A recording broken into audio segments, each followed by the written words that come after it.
श्री बृहस्पतिवार व्रत कथा। भारतवर्ष में एक प्रतापी और दानी राजा राज्य करता था। वह नित्य गरीबों और ब्राह्मणों की सहायता करता था। यह बात उसकी रानी को अच्छी नहीं लगती थी। वह न ही गरीबों को दान देती और न ही भगवान का पूजन करती थी, और राजा को भी दान देने से मना किया करती थी। एक दिन राजा शिकार खेलने वन को गए हुए थे, तो रानी महल में अकेली थी। उसी समय बृहस्पति देव साधु वेश में राजा के महल में भिक्षा के लिए गए और भिक्षा मांगी। रानी ने भिक्षा देने से इनकार किया और कहा, हे साधु महाराज, मैं तो दान पुण्य से तंग आ गई हूँ। मेरा पति सारा दिन धन लुटाते रहते हैं। मेरी इच्छा है कि हमारा धन नष्ट हो जाए, फिर न रहेगा बांस न बजेगी बांसुरी। साधु ने कहा, देवी, तुम तो बड़ी विचित्र हो। धन और संतान तो सभी चाहते हैं।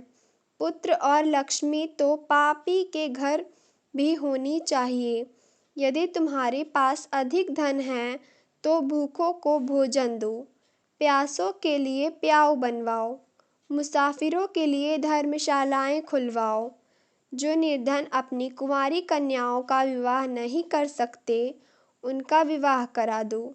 ऐसा और कई काम हैं जिनके करने से तुम्हारा यश लोक परलोक में फैलेगा। परंतु रानी पर उपदेश का कोई प्रभाव न पड़ा। वह बोली, महाराज, आप मुझे कुछ न समझाएं। मैं ऐसा धन नहीं चाहती जो हर जगह बांटती फिरूं। साधु ने उत्तर दिया, यदि तुम्हारी ऐसी इच्छा है तो तथास्तु।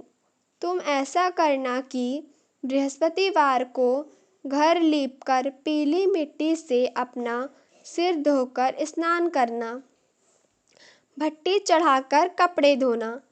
ऐसा करने से आपका सारा धन नष्ट हो जाएगा। इतना कहकर वह साधु महाराज वहाँ से आलोप हो गए। साधु के अनुसार कही बातों को पूरा करते हुए रानी को केवल 3 बृहस्पतिवार ही बीते थे कि उसकी समस्त धन संपत्ति नष्ट हो गई। भोजन के लिए राजा का परिवार तरसने लगा। तब एक दिन राजा ने रानी से बोला कि हे रानी, तुम यहीं रहो, मैं दूसरे देश को जाता हूँ, क्योंकि यहाँ पर सभी लोग मुझे जानते हैं, इसलिए मैं कोई छोटा कार्य नहीं कर सकता। ऐसा कहकर राजा परदेश चला गया। वहाँ वह जंगल से लकड़ी काट कर लाता और शहर में बेचता।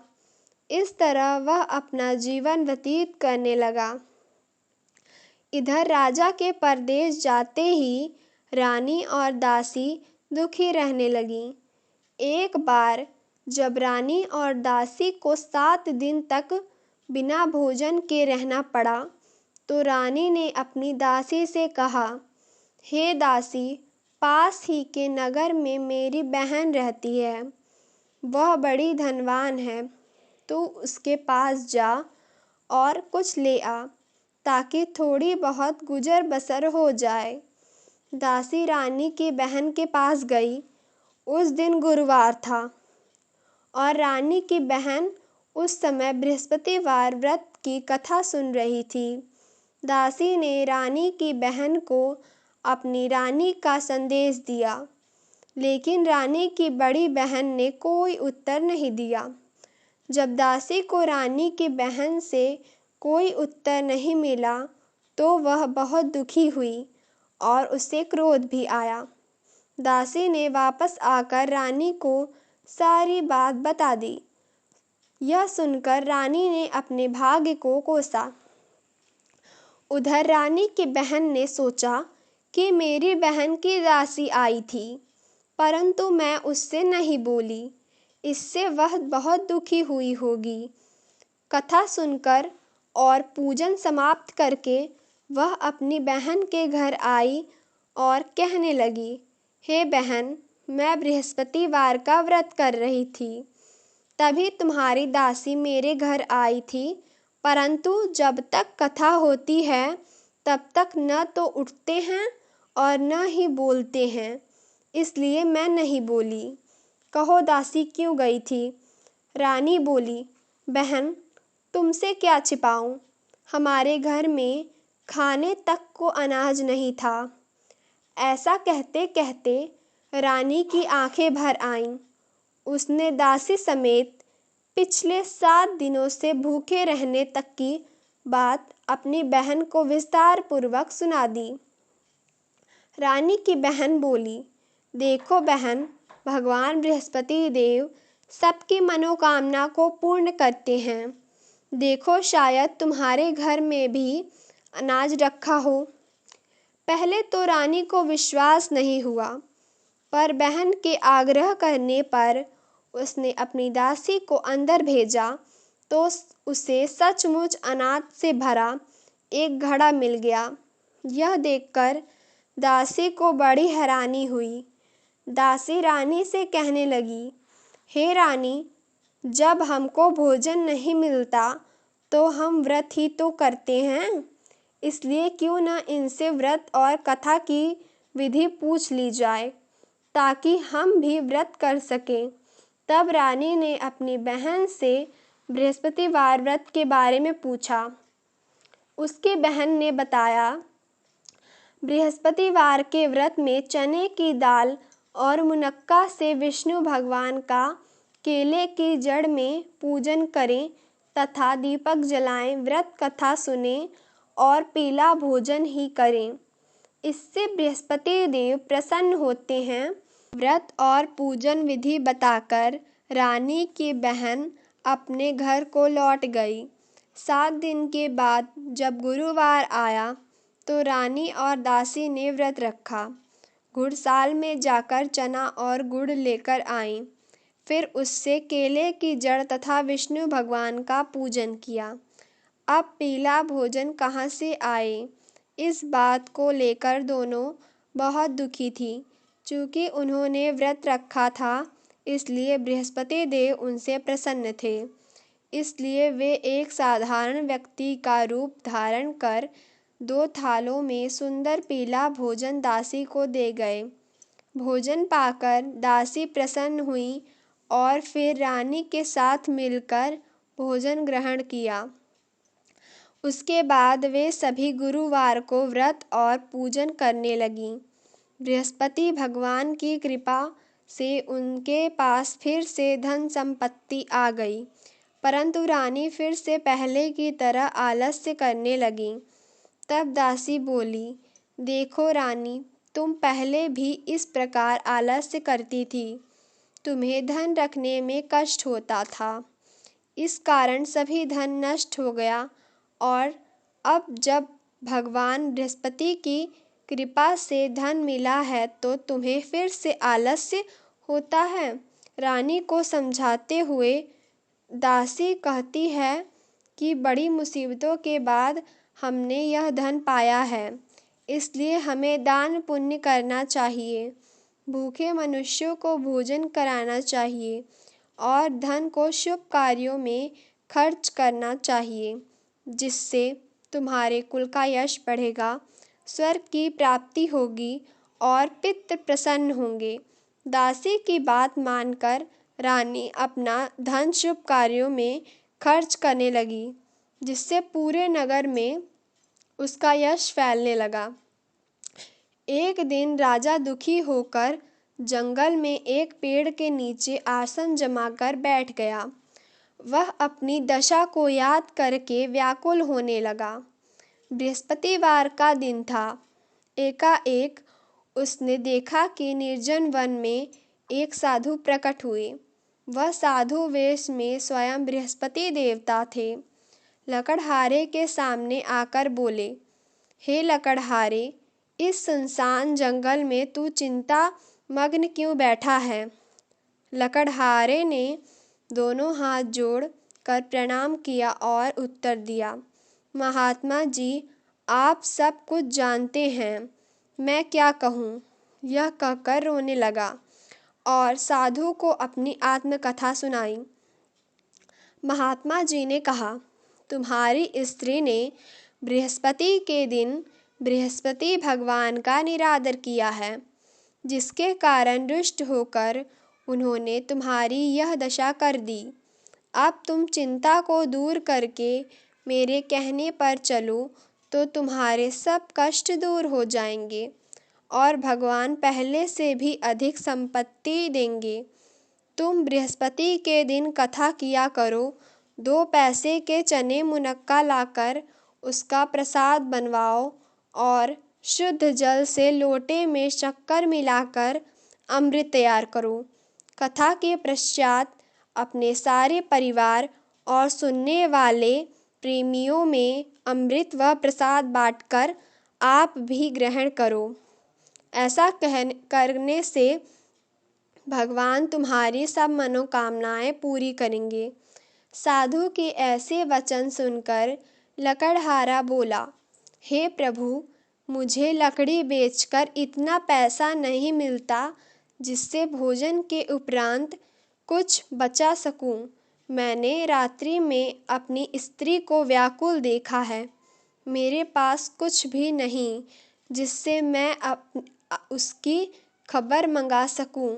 साधु ने कहा, हे लकड़हारे, तुम किसी बात की चिंता मत करो। बृहस्पति के दिन तुम रोजाना की तरह लकड़ियां लेकर शहर को जाओ।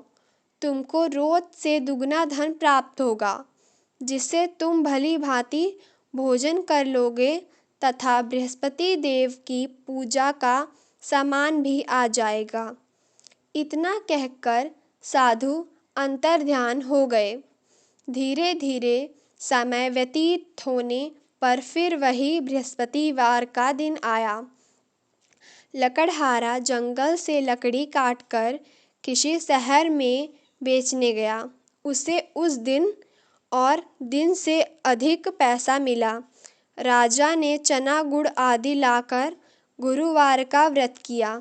उस दिन से उसके सभी कलेश दूर हुए। परंतु जब दोबारा गुरुवार का दिन आया तो बृहस्पतिवार का व्रत करना भूल गया। इस कारण बृहस्पति भगवान नाराज हो गए।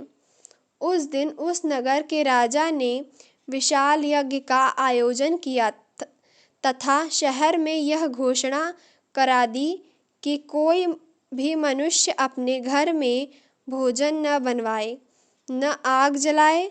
समस्त जनता मेरे यहाँ भोजन करने आए।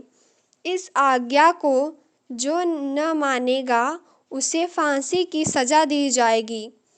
इस तरह की घोषणा संपूर्ण नगर में करवा दी गई। राजा की आज्ञानुसार शहर के सभी लोग भोजन करने गए, लेकिन लकड़हारा कुछ देर से पहुंचा, इसलिए राजा उसको अपने साथ घर ले गए और ले जाकर भोजन करा रहे थे तो रानी की दृष्टि उस खूंटी पर पड़ी जिस पर उसका हार लटका हुआ था। वह वहां पर दिखाई नहीं दिया। रानी ने निश्चय किया कि मेरा हार इस मनुष्य ने चुरा लिया है। उसी समय सिपाहियों को बुलाकर उसको कारागार में डलवा दिया। जब लकड़हारा कारागार में पड़ गया और बहुत दुखी होकर विचार करने लगा कि न जाने कौन से पूर्व जन्म के कर्म से मुझे यह दुख प्राप्त हुआ है, और उसी साधु को याद करने लगा जो कि जंगल में मिला था। उसी समय तत्काल बृहस्पति देव साधु के रूप में प्रकट हुए और उसकी दशा को देखकर कहने लगे, अरे मूर्ख, तूने बृहस्पति देव की कथा नहीं करी, इस कारण तुझे दुख प्राप्त हुआ है। अब चिंता मत कर। बृहस्पतिवार के दिन कारागार के दरवाजे पर 4 पैसे पड़े मिलेंगे।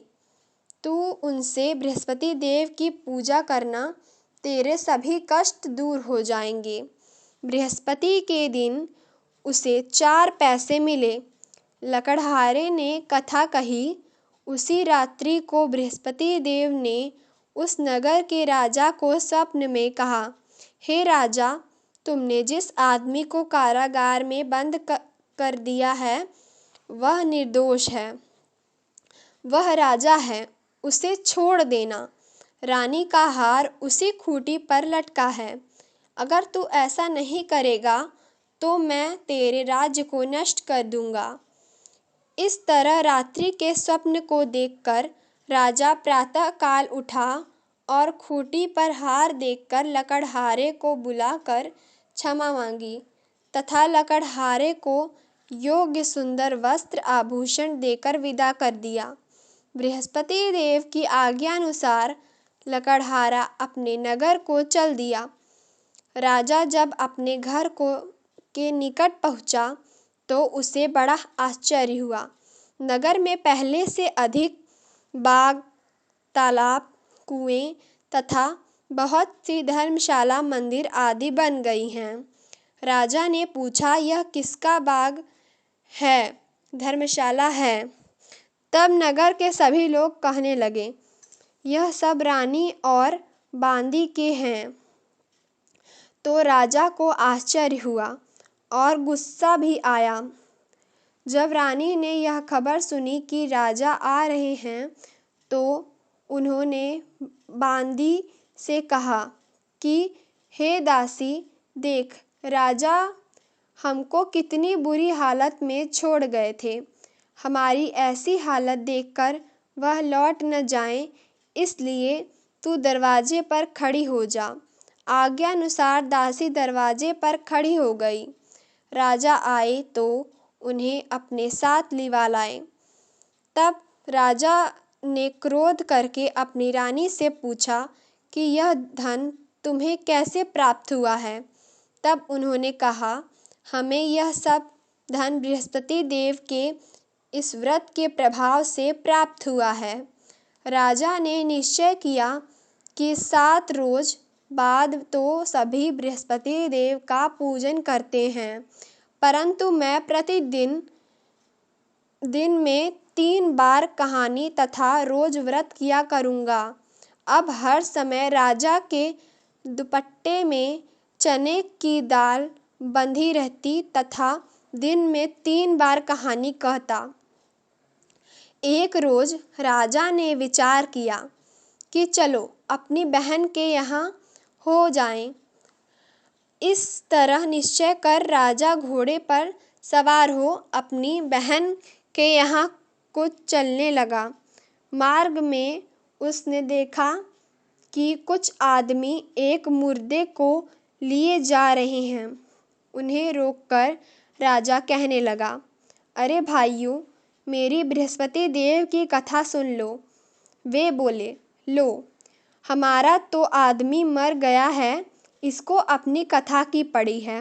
परंतु कुछ आदमी बोले, अच्छा कहो, हम तुम्हारी कथा भी सुनेंगे।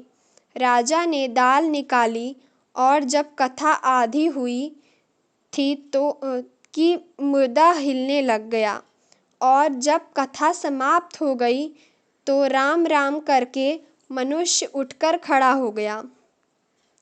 आगे मार्ग में उसे एक किसान खेत में हल चलाता मिला। राजा ने उसे देख और उससे बोले, अरे भाइयों, तुम मेरी बृहस्पतिवार की कथा सुन लो। किसान बोला, जब तक मैं तेरी कथा सुनूंगा तब तक 4 हरया जोत लूँगा। जा अपनी कथा किसी और को सुनाना। इस तरह राजा आगे चलने लगा।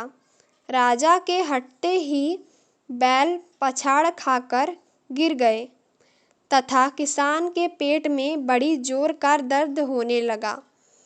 उस समय उसकी माँ रोटी लेकर आई। उसने जब यह देखा तो अपने पुत्र से सब हाल पूछा और बेटे ने सभी हाल कह दिया। तो बुढ़िया दौड़ी दौड़ी उस घुड़सवार के पास गई और उससे बोली कि मैं तेरी कथा सुनूंगी, तू अपनी कथा मेरे खेत पर चलकर ही कहना। राजा ने बुढ़िया के खेत पर जाकर कथा कही, जिसके सुनते ही वह बैल उठ खड़ा हुआ तथा किसान के पेट का दर्द भी बंद हो गया। राजा अपनी बहन के घर पहुंचा। बहन ने भाई की खूब मेहमानी की। दूसरे रोज प्रातःकाल राजा जगा तो वह देखने लगा कि सभी लोग भोजन कर रहे हैं। राजा ने अपनी बहन से कहा, ऐसा कोई मनुष्य है जिसने भोजन नहीं किया हो? मेरी बृहस्पतिवार की कथा सुन ले। बहन बोली, हे भैया, यह देश ऐसा ही है कि पहले यहाँ लोग भोजन करते हैं, बाद में अन्य काम करते हैं। अगर कोई पड़ोस में हो तो देख आऊं। वह ऐसा कहकर देखने चली गई, परंतु उसे कोई ऐसा व्यक्ति नहीं मिला जिसने भोजन न किया हो। अतः वह एक कुम्हार के घर गई जिसका लड़का बीमार था। उसे मालूम हुआ कि उनके यहाँ 3 रोज से किसी ने भोजन नहीं किया है। रानी ने अपने भाई की कथा सुनने के लिए कुम्हार से कहा। वह तैयार हो गया।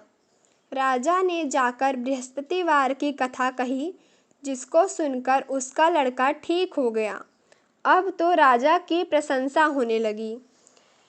एक रोज राजा ने अपनी बहन से कहा कि हे बहन, हम अपने घर को जाएंगे, तुम भी तैयार हो जाओ।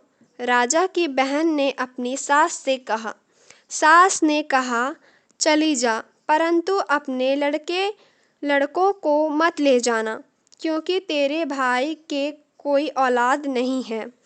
बहन ने अपने भाई से कहा, हे भैया, मैं तो चलूंगी, पर कोई बालक नहीं जाएगा।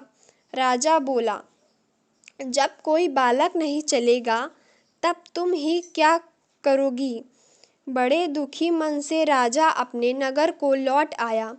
राजा ने अपनी रानी से कहा, हम निर्वंशी हैं, हमारा मुंह देखने का धर्म नहीं है और कुछ भोजन आदि नहीं किया।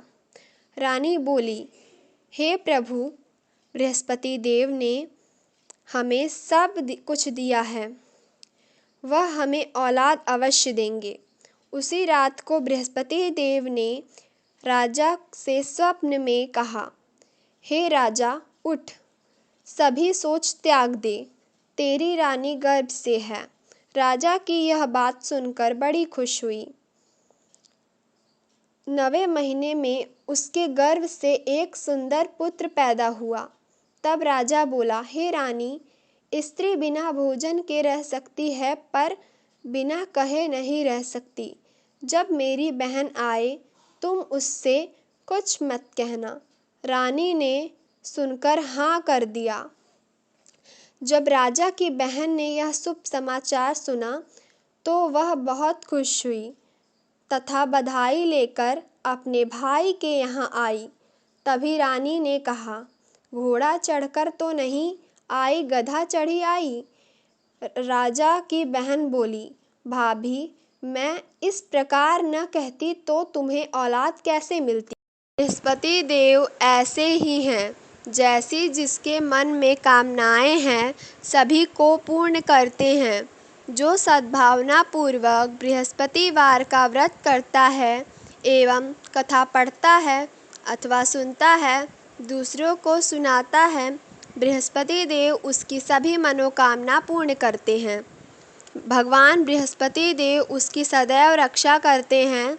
संसार में जो मनुष्य सद्भावना से भगवान जी का पूजन व्रत सच्चे हृदय से करते हैं तो उनकी सभी मनोकामनाएं पूर्ण होती हैं।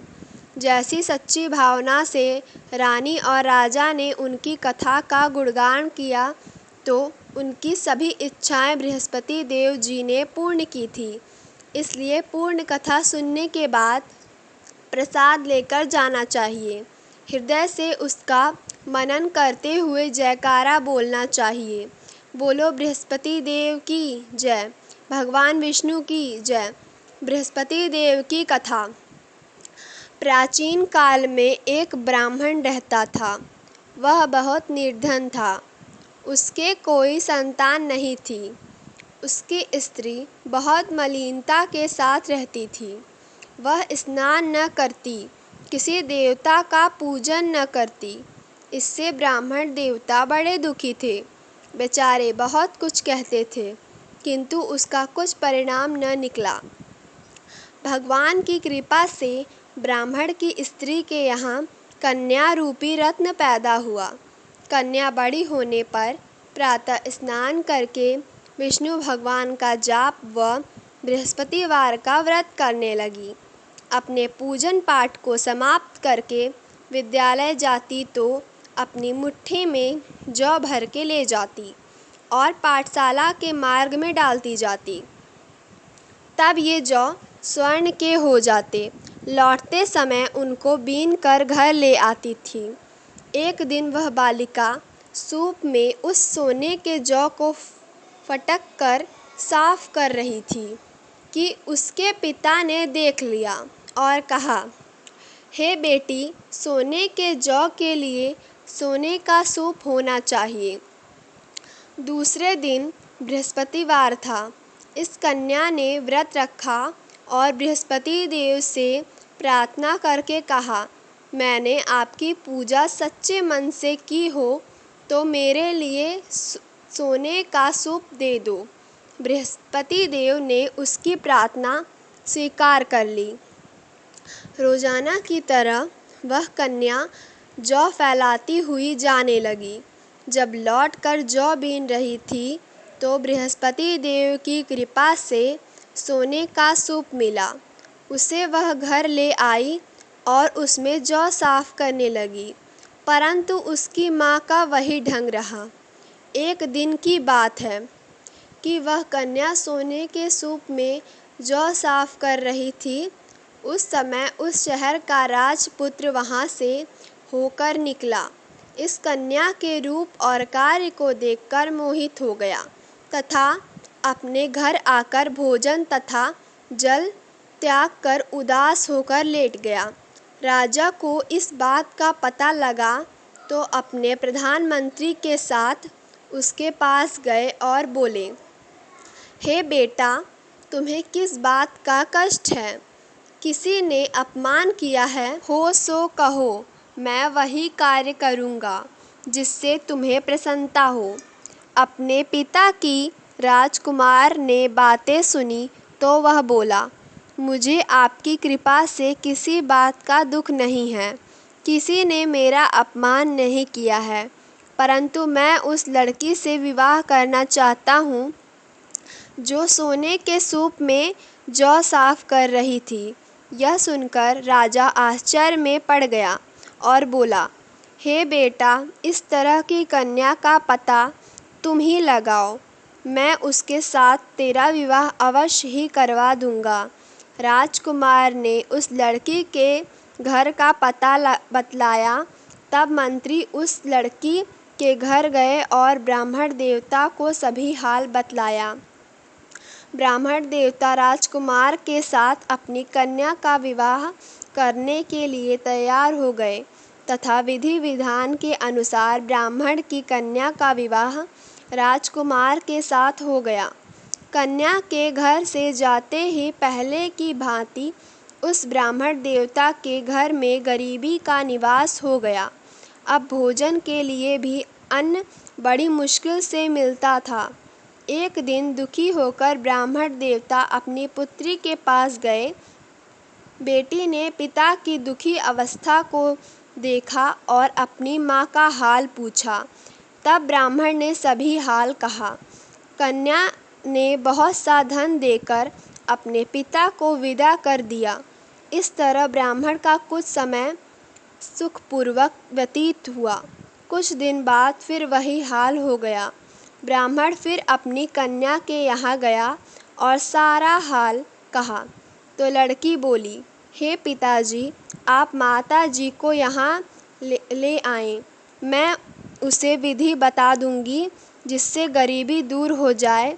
वह ब्राह्मण देवता अपनी स्त्री को साथ लेकर पहुँचे तो अपनी माँ को समझाने लगी, हे माँ, तुम प्रातःकाल प्रथम स्नान आदि करके विष्णु भगवान का पूजन करो तो सब दरिद्रता दूर हो जाएगी।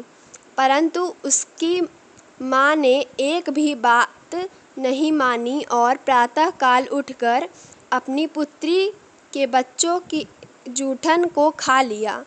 इससे उसकी पुत्री को भी बहुत गुस्सा आया और एक रात को कोठरी से सभी सामान निकाल दिया और अपनी माँ को उसमें बंद कर दिया। प्रातःकाल उसे निकाला तथा स्नान आदि करा के पाठ कराया तो उसकी माँ की बुद्धि ठीक हो गई और फिर प्रत्येक बृहस्पतिवार को व्रत रखने लगी। इस व्रत के प्रभाव से उसके माँ बाप बहुत ही धनवान और पुत्रवान हो गए और बृहस्पति जी के प्रभाव से इस लोक के सुख भोगकर स्वर्ग को प्राप्त हुए। सब बोलो विष्णु भगवान की जय। बोलो बृहस्पति देव की जय।